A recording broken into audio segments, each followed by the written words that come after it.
everyone, Mitch coming in from the Commander's Core studio. Welcome to the show. So, on today's episode, Wizards made a huge mistake, but I'm here to tell you that you, yes you, right there, yeah you, watching this right now, can fix it. Let's jump into it. And that mistake is around the card, the Eternity Elevator, which is a very interesting and unique card in the history of Magic, that we actually have an elevator that is legendary. Like, wow, that elevator is so special that we know that's the only one. It's for eternity. I mean, it goes like up into space. It looks like from a planet. It's pretty crazy. Giant elevator. We'll see if that ever happens in the future of humanity, but it happened in Magic, so here we go. We've got basically a card that initially I was incorrect on, and my apologies for that, but technically I was correct first, because the initial ruling for Magic for Wizards of the Coast was, and let me read the actual tweet, a new rules update for Commander, coming with MTG Eternities. Mike Turian shows that starting with the set, legendary spacecraft and legendary vehicles will be eligible to be played as your Commander. So they did say that first, that basically, hey, legendary artifact, legendary spacecraft can be your Commander, basically. Until this one was spoiled/leaked, essentially, and then an article came out that then clarified that, here we go. Starting with Edge of Eternity's legendary vehicles and legendary spacecraft with a printed power and toughness are eligible to be your deck's commander. That's lame. Anyways, Wizards did clarify that. That being said, there are a lot of players out there who are excited about the potential of this one being the commander until it was clarified that it can't be. Now, here's the thing about Magic and the thing about playgroups and the amazing thing about Commander and the community in general. You can kind of make your own rules sometimes, where you can say hey, before we start this game, I've got this deck built around the Eternity Elevator. Is everyone okay if I play this as my commander? If not, I've got a backup commander, or if not, I've got another deck I can play. Don't assume that this can be your commander. Don't go walk in there like, everyone needs to accept that this is my commander. No, don't do that. But being able to essentially ask, yeah, you can definitely do that. I mean, I've done that before with plenty of different kinds of things, like, Inktreader Nephilim. I asked for that to be a deck. I kind of regret building that deck, but that's a different story for a different day. Anyways, the Eternity Elevator, though, if you ask your playgroup, they might be like, yeah, sure, build around it, whatever. We're okay with you playing that. That's completely fine. I should probably say what this card does. A legendary artifact, spacecraft for 5 mana, taps for 5 mana. Nope, taps for 3. But eventually tap for much more than 5 and much more than 3. You can station it, of course, which again means tap another creature you control, put charge counters on it equal to its power, basically, only as a sorcery.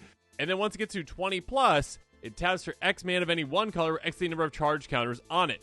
And this just is it's a very commander card, let's just say that, right? It is a card where it's like, all right, I literally just work to get this station, and then all of a sudden, it gives me an absurd amount of mana, an insane amount of mana. It basically starts off as a slightly more expensive Thran Dynamo, or a Gilded Lotus that only taps for colorless, whatever you want to call it, essentially, right? But as a, again, quote-unquote, illegal commander, it can be a lot of fun. It is guaranteed ramp in the command zone that can help you get there to, get some big spells out, and then also, once you get those big spells out, to then power it up, taps for an insane amount of game-changing mana.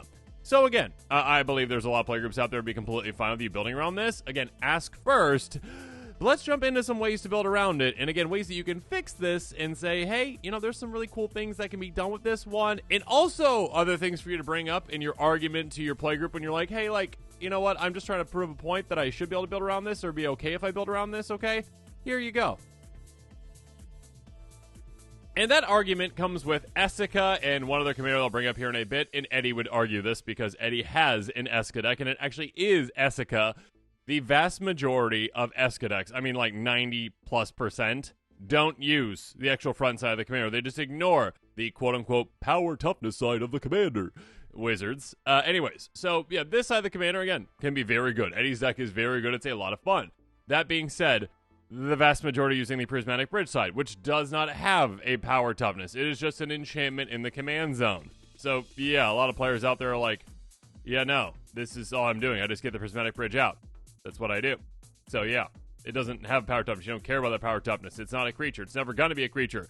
Same thing with Extus, Orik, Overlord. Even more ridiculous in a way than the elevator, which is kind of weird to say in Magic, that we have something that's more ridiculous than an elevator. But yes, Extus, I can't say the name, Orik, Overlord, yes, there are players that do build it on the front side. However, the vast majority, again, like 90+% of them build it on the back side, which is a sorcery. So again, we have more ridiculous things out there, Wizards, so it's kind of weird to me that you actually made like the distinction like, well, just so it's not too ridiculous, legendary spacecraft, they have to have a power and toughness, and I know this only makes it so that you can't play the elevator and everyone wants to play the elevator, but you can't play the elevator. It'd be absurd. It'd be absolutely absurd, even though we've got like sorcery commanders and enchantment commanders, and eventually we're probably gonna have a land commander, but no, not right now. So yeah, again, just don't, get into like an actual argument with your playgroup. I'm not trying to say that. But if you need some evidence to show, like, hey, like, this has kind of been done before in a way, like, just bring these up and be like, hey, it's okay, if I do this. And then if they say, yes, great, then build around it, okay? Regardless, when it comes to actually building around it, a couple of tips and tricks if you do get your playgroup to agree, which you definitely will, because you're awesome, right? Darksteel Juggernaut is a great one to help you out. Again, you do want to get some things out there that are pretty hardy and that actually can just tap for a lot for you to station up. A Star Juggernaut for 5 mana, indestructible, power and toughness, each equal to the number of artifacts you control, attacks each combat if able. Here's the thing. Yeah, even though attacks each combat if able, you can tap in your first main phase to actually, station. So there you go. You can get around that. And essentially with this one, again, you're going to be in a close deck, so you're going to have a lot of artifacts in play, and you're going to be able to station for a ton with this. It's just going to build throughout the game. Speaking of that, Beast of Burden. Now your opponents can help you as well. Thanks, opponents. Appreciate that. A Star artifact creature for 6. It says power, toughness, or each equals the number of creatures in play. This is one where you literally can probably just play it sometimes and go like, oh, yeah, all right, fully station my commander. Cool. Because again, in Commander, obviously, there are certain go-wide strategies, certain strategies like, I make all the tokens in the world! Ha ha ha ha! And you're like, I take advantage of that, and now I tap this for 20, and all of a sudden, my thing is stationed. Yay! Next up, in a weird way, Phyrexian Colossus is so good with this and so funny. An 8/8 artifact creature for 7 mana. Doesn't untap, you're going to tap step. Ouch! Pay 8 life, untap it. Ouch! Can't be blocked by 3 or more creatures. Cool. So with this one, though, again, the downside of it not being able to untap, but giving you like the, hey, pay some life to untap it, this can go, okay, am I willing to actually just go, all right, tap for 8, station, cool, all right, 8 counters on it, great, pay 8 life, cool, do it again and again. I just lost 16 life, but I fully stationed my elevator with a Phyrexian Colossus. Yeah, Magic is getting pretty weird. Yeah, that's actually pretty sweet, pretty cool. And again, for 7 mana, which again, you're guaranteed to have if you play your commander, because next turn you're going to untap and you've got +3 mana thanks to your commander. Quite fun. But again, if you can actually tap without tapping your commander, then you can actually tap that for 20, which is fun. Or if you got a way to untap it, do that. Bygone Colossus, a newer card, can actually help you out as well with this. A 9/9 Robot Giant for 9 mana. You can actually warp it for 3. So again, literally just go, okay, cheating to play for 3 mana temporarily. It's going to help station, and then it goes away. And then all of a sudden, I'm like, okay, cool, yeah, I mean, I eventually going to get to the point where I can very easily cast this from exile with that giant station elevator. Ancient Stone Isle, again, your opponents can help you out as well with this one. A 12/12 with flash, that is a golem for 10 mana. One less to cast for each attacking creature trample. When it dies, you get a 6/12. Again, literally just going, okay, an opponent's attacking with a good amount of things. All right, I cast this, and I got a 12/12 in play. Cool, good for me. Now I can station things up quite quickly. And again, with this one being flash speed, it's like, okay, I flash this in, and then I station, and then next turn I can station again with it, and I'm already well above that. I'm already then, even if this is the only thing that has stationed my commander, I'm tapping for 24 mana. Or how about Metalwork Colossus, again, another creature out there that can be helped by the number of artifacts you have in play, but in a different way. A 10/10 construct for 11 mana, but you're never going to pay that. Costs X less to cast, works the total mana value of non-creature artifacts you control. Sacrifice your artifacts, bring it back. Yeah, being able to just go, okay, I play this for probably free, and it's going to station half of my elevator. Lovely. All right, Wizards, fine. You're right. The elevator needs to be a creature, okay? So I'm going to use Karn to make it a creature. Activated abilities of artifacts your opponent's control can't be activated. Mean. But +1, here we go. Until your next turn up to 1 target non-creature artifact becomes an artifact creature with power toughness, each of its mana value. Again, Magic is getting quite strange, but I think the strangest thing is we've got like, okay, picture this, all right, we're in Magic, a battle, all right, there's some wizards over there casting spells, there's some goblins and dragons, and a giant elevator's about to fall on me. Yeah, that's kind of how Magic is going right now. Regardless, by turning your elevator into a creature, you can obviously do some crazy things with that too, because Voltaic Construct is definitely a thing, and you don't even need to actually have it stationed to actually go infinite with this. Voltaic Construct has pay 2, untap target artifact creature, specifically artifact creature. So again, if you can turn your elevator into a creature, which again, Wizards did not give it the ability to do on its own, so you're giving it by Karn, now you can do infinite mana, and of course win in plenty of ways from there. Even if you're not doing that though, use things like Manifold Key, single mana, artifact, pay 1 tap, untap another target artifact, also makes a creature unblockable, which is nice anyway if you want to. That being said, just going like, okay, pay 1, untap, that's already good right then and there with your commander, even if it's not stationed, because you tap for 3, you use 1 to untap it, you tap it again. Now you're tapping for 5 mana instead of 3, you're netting 2 extra mana.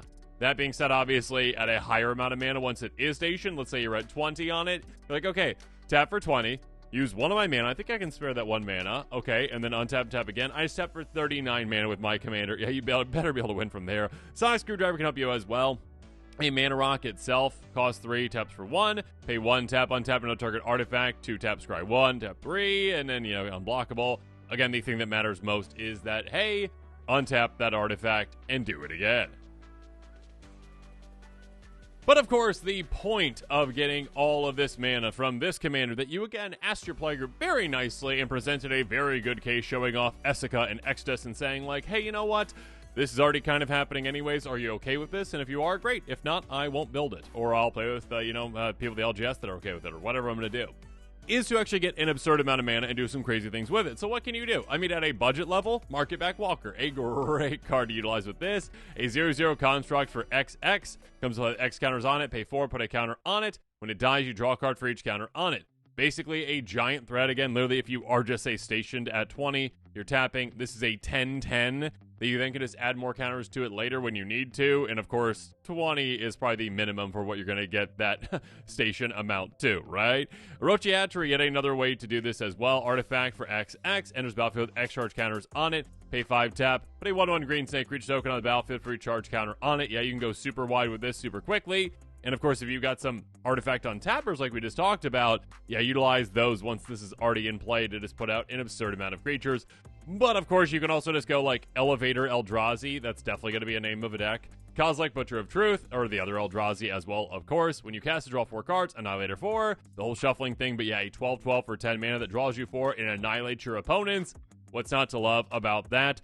And obviously, Eldrazi's best friend, Blightsteel Colossus. I mean, I guess they're probably not best friends. I don't think the Phyrexians and Eldrazi are on talking terms. Anyways, an 11/11 Golem for 12 mana. Trample, Infect, Indestructible. The one-shot KO wonder in Commander. Takes out anyone for just 1 hit.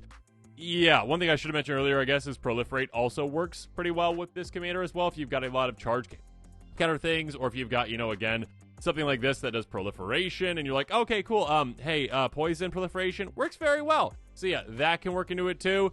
That being said, yeah, just one-shot KO with this, and also keep in mind the things that we talked about earlier, like Sonic Screwdriver, a Manifold Key that can make it unblockable. Yeah, that can be quite funny. And with that, this episode is coming to a close. As always, comment below with your thoughts on it, and of course, as always, thanks again, and have a good one.